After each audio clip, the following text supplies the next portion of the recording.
नमस्कार साथियों। आज मैं आपको बताने जा रहा हूं अपने दैनिक जीवन में सर्वश्रेष्ठ 8 प्राणायाम के बारे में। यदि यह प्राणायाम आप अपने जीवन में उतारते हैं तो निश्चित रूप से आपको अत्यधिक लाभ मिलेगा। साथियों, सबसे जो पहला प्राणायाम मैं बताने जा रहा हूं वो है भ्रस्त्रिका प्राणायाम। भ्रस्त्रिका प्राणायाम में साथियों कुछ सावधानियां मैं आपको बता देता हूं शुरू में कि जब भी आप कोई प्राणायाम करें तो कमर आपकी सीधी होनी चाहिए। आज मैं जैसे आप मेरे को देख रहे हैं कि मैं चेयर पे बैठ के आपको प्राणायाम बताने जा रहा हूँ। चेयर पे इसलिए आज हमने ये लिया है कि अधिकतर लोग नीचे नहीं बैठ पाते हैं और जो बुजुर्ग लोग हैं वो भी नीचे सिटिंग नहीं कर पाते हैं, तो उनके लिए चेयर पे कैसे हम प्राणायाम कर सकते हैं वो मैं बताने जा रहा हूँ। जैसे जिस पोजीशन में मैं बैठा हूँ उस पोजीशन में आप आराम से बैठ सकते हैं। सिर्फ आपको ध्यान रखना है कि रीढ़ की हड्डी जो कमर जो है वो एकदम सीधी रखनी है। तो फर्स्ट जो प्राणायाम है वो भ्रस्त्रिका प्राणायाम है। साथियों, भ्रस्त्रिका प्राणायाम जिस तरह से एक नाली होती है उसमें कचरा होता है, तो पानी यदि आप धीरे धीरे डालेंगे तो वो कचरा सही से साफ नहीं होगा, लेकिन आप फ्लो जब उसका फास्ट रखेंगे तो पूरी तरह से कचरा साफ हो जाएगा। उसी तरह से जो हमारी जो श्वसन नलिका है उसको भी हमें सबसे पहले भ्रस्त्रिका प्राणायाम के माध्यम से उस श्वसन नलिका को जो है वो पूरी की पूरी क्लीन करनी है, क्योंकि आगे जो हम प्राणायाम करने वाले हैं उसके लिए अत्यधिक लाभकारी होगा। तो साथियों, इसमें क्या करना है, आपको लंबा गहरा सांस लेना है और पूरे सांस को खाली करना है। ध्यान रहे कि जब सांस को खाली करेंगे तो पूरा बाहर निकालना है। और सेकंड स्टेप ये कि दोनों हाथों को ऊपर उठा के और एकदम से नीचे हाथों को लेते हुए सांस को बाहर निकाल सकते हैं। तो ये आपका भ्रस्त्रिका प्राणायाम है। इसमें एक चीज़ ये सावधानी रखनी है कि यदि आपको बीपी संबंधित कोई बीमारी है या बीपी हाई है तो आपको धीरे धीरे लेना है, यानी कि लंबा गहरा जैसे सांस लिया, देखिए इस तरह से पूरा ब्रीथ इन किया और अगेन ब्रीथ आउट। तो इस तरह से हमें भ्रस्त्रिका प्राणायाम शुरू में करना है। सेकंड जो हमारा प्राणायाम आता है वो आता है कपालभाति प्राणायाम। कपालभाति प्राणायाम साथियों षटक्रम के अंदर ये शुद्धिकरण क्रिया भी है, लेकिन हम इसको प्राणायाम का नाम भी देते हैं कपालभाति प्राणायाम। कपाल यानी कि मस्तिष्क और भाति यानी कि शुद्धिकरण, यानी कि पूरा मेरुदंड से लेकर जो मस्तिष्क जो है उसका पूरा का पूरा शुद्धिकरण होता है। जब हम भ्रस्त्रिका प्राणायाम कर लेते हैं तो सेकंड हम लेते हैं कपालभाति। कपालभाति प्राणायाम में सिर्फ और सिर्फ आपको सांसें छोड़ना है, छोड़ना है, छोड़ना है, लेना नहीं है, वो स्वतः आएगा। जैसे आपको स्वतः यूं महसूस होगा कि अब मेरे को सांस लेना चाहिए, तो उस समय आपको लंबा गहरा सांस लेना है और उसके बाद छोड़ना है। देखिए एक राउंड में करके बता रहा हूं। जैसे इस तरह से आप बैठ गए, दोनों हाथों को इस तरह से मुद्रा बना ली, कमर सीधी और आंखें बंद करके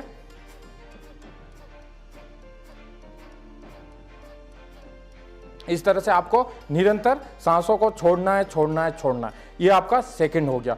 थर्ड जो है वो है बाएं प्राणायाम। बाएं प्राणायाम साथियों क्या होता है कि लंबा गहरा सांस लेके पूरी सांस को हमें बाहर निकालना है। और इसमें मैं एक आपको नई चीज बताने जा रहा हूं, वो है बंद, यानी कि मूल बंद, उड़ियान बंद, जालंधर बंद। यानी कि सबसे पहले हम मूल बंद को लगा के रखेंगे। मूल बंद यानी कि गुदा द्वार को ऊपर की ओर खींचना।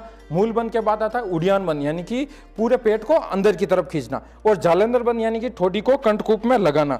तो जब हम पूरी सांस भर के पूरी सांस को बाहर खाली करेंगे तो खाली करने के बाद आपको क्षमता अनुसार पूरा इस तरह से रोक के रखना है अपनी क्षमता अनुसार। तो ये आपका बाएं प्राणायाम है, यानी कि पेट संबंधित जितनी जो बीमारियां हैं उसमें आपका लाभकारी है। अल्सर वगैरह जिस तरह से हो जाता है, किसी के पेट साफ नहीं होता है, इस तरह की जो बीमारियां हैं इनमें लाभकारी है। तो पूरी की पूरी श्वसन क्रिया जो है उसके ऊपर आज हम काम कर रहे हैं। तो ये 3 प्राणायाम हो गए। फिर हमारा आता है चौथा प्राणायाम, जो आता है वो आता है उज्जयी प्राणायाम। साथियों, उज्जयी प्राणायाम जो है गले के रोगों के लिए बहुत लाभकारी है। इसमें क्या करते हैं, हम गले से सांस लेते हैं घर्षण करते हुए, और जब सांस पूरी भर देंगे तो उस समय जैसा कि मैंने अभी आपको जस्ट बताया कि 3 बंद के बारे में बताया, मूल बंद, उड़ियान बंद, जालंधर बंद। लेकिन हमें सावधानी ये रखनी है कि जब हम सांस अंदर भरेंगे तो मूल बंद लगेगा, लेकिन उड़ियान बंद नहीं लगाना है, जालंधर और मूल बंद लगाना है। यानी कि पेट को अंदर की तरफ नहीं खींचना है, पेट ऐसे ही रहेगा। तो कैसे, मैं आपको एक राउंड करके बताता हूँ कि गले से सांस लेके रोकना है और लास्ट में जब वो सांस अपन बाहर निकालेंगे तो उसमें एक सावधानी वो रखनी है, वो ये है कि वो जो हवा जो है अंदर गई वो गर्म हो गई, तो बाहर निकालेंगे बाएं नासिका से निकालेंगे। क्योंकि साथियों हमारा जो बाएं जो स्वर होता है वो चंद्र स्वर होता है, दायां स्वर होता है वो सूर्य स्वर होता है। यानी कि दायां जो नोस्टर है वो यानी कि गर्म होता है और बायां ठंडा होता है। तो जो गर्म जो हवा होगी वो हमें लेफ्ट से ही निकालनी है, यानी कि ठंडे से ही निकालनी है। यदि आप राइट से निकालेंगे तो हो सकता है आपकी बीपी हाई हो जाए, या हो सकता है बॉडी में बहुत ज़्यादा ऊष्मा का प्रवाह हो जाए। तो इस तरह की जो क्रियाएं हैं उसमें ये सावधानी रखनी है कि जो सांस जो निकालेंगे वो लेफ्ट से ही निकाल लेंगे। कैसे करना है, देखिए सबसे पहले लंबा गहरा सांस लिया तो सांस कैसे लेंगे, गले के माध्यम से आवाज़ आएगी, आप सुनने का प्रयास करें।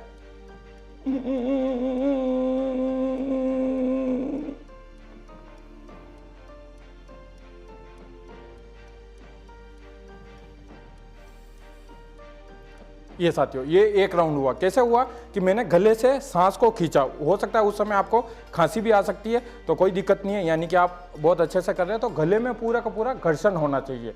ठीक है, तो इस तरह से आपको सांस खींचना है, अंदर रोकना है और बाएं नासिका से बाहर निकालना है। और एक और सावधानी करनी है कि मूल बंद को लगाए रखना है और जालंधर बंद हम लोग लगा ही रहे हैं। तो ये हमारे 4 प्राणायाम पूरे हो गए।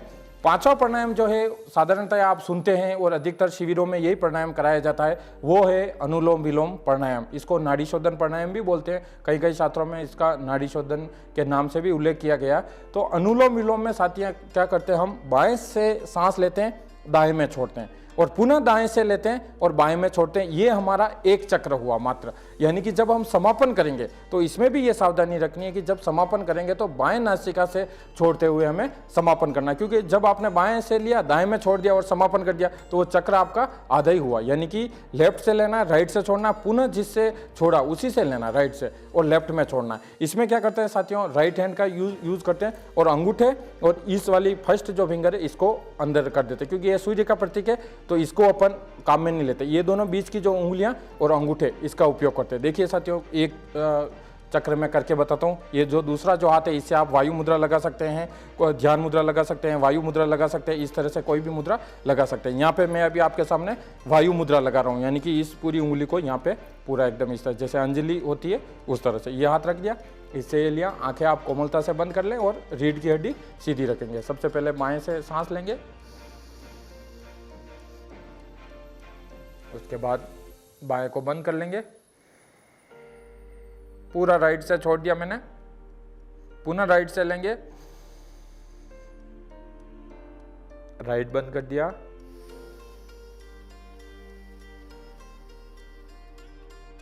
पूरा लेफ्ट से बाहर निकाल दिया। यानी कि ये मैंने एक चक्र किया। तो इसको भी आप शुरुआती दौर में 10 चक्र है, 15 है, 20 है, इस तरह से आप कर सकते हैं। और सबसे जो मेन जो प्राणायाम है वो इसी को बोला गया, यानी कि सांस संबंधी जितनी जो बीमारियां हैं, है ना, उस सब में लाभकारी। यानी कि हम लाभ के बारे में यदि बात करेंगे तो बहुत सारे लाभ है प्राणायाम से। एकमात्र चीज मैं आपको बताना चाहूंगा कि जो भी आप प्राणायाम करेंगे वो शरीर के लिए लाभकारी ही है। कुछ सावधानी है उनको आप ध्यान में यदि रखेंगे तो 100% आपको वो बेनिफिट करेगा। तो इस तरह से ये अनुलोम विलोम प्राणायाम हुआ। जब ये 5 प्राणायाम हो गया तो इसके बाद जो आते हैं 3 प्राणायाम, टोटल 8 प्राणायाम है। जो 3 प्राणायाम आते हैं वो हमारे ध्यानात्मक प्राणायाम होते हैं। तो जो छठा जो प्राणायाम है वो है भ्रामरी।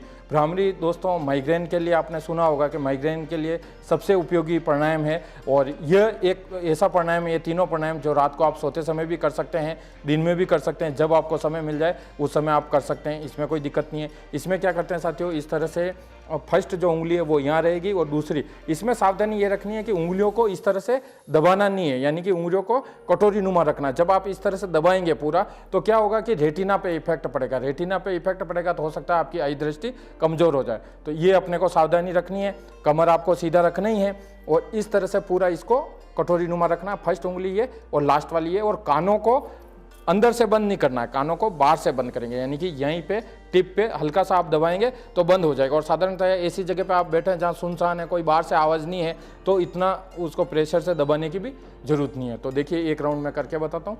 इस तरह से लगा लिया, बाहर से बंद कर लिया और एक बार लंबा गहरा सांस लेके करेंगे अपन।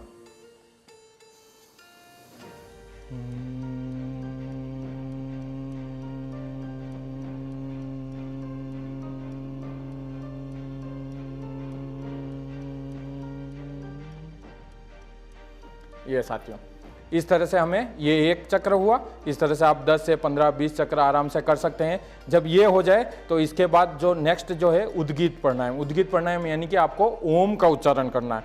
और जो 8वां जो प्राणायाम है वो है, उसको प्रणव प्राणायाम भी बोलते हैं, और ध्यान यानी कि मेडिटेशन। लास्ट में आपको पूरा मेडिटेशन करना है। तो इस तरह से साथियों मैंने आपको 8 प्राणायाम के बारे में बताया। ये प्राणायाम आपको एक के बाद एक करना है। और यदि आप समय की यदि बात करें तो मैं ये कहना चाहूँगा कि एक प्राणायाम को आप मिनिमम 5 मिनट दे दें तो 8 प्राणायाम करेंगे तो 40 मिनट का आपका पैकेज हो जाएगा। यानी कि नियमित रूप से 40 मिनट आपको निकालने हैं और 8 के 8 प्राणायाम करने हैं। इसके साथ आप सूक्ष्म क्रियाएं कर सकते हैं, दूसरी बहुत सारी क्रियाएं कर सकते हैं, लेकिन इन प्राणायाम को आपको अपने जीवन में उतारना है। और आराम से चेयर पर बैठ के, जैसा कि मैंने आपको एक एक करके बताया, तो चेयर पर बैठ के आप कर सकते हैं। तो इस तरह की यदि क्रिया करेंगे तो इसका 100% लाभ मिलेगा। इसी के साथ मैं अपनी वाणी को विराम देता हूँ। जय हिंद, जय भारत।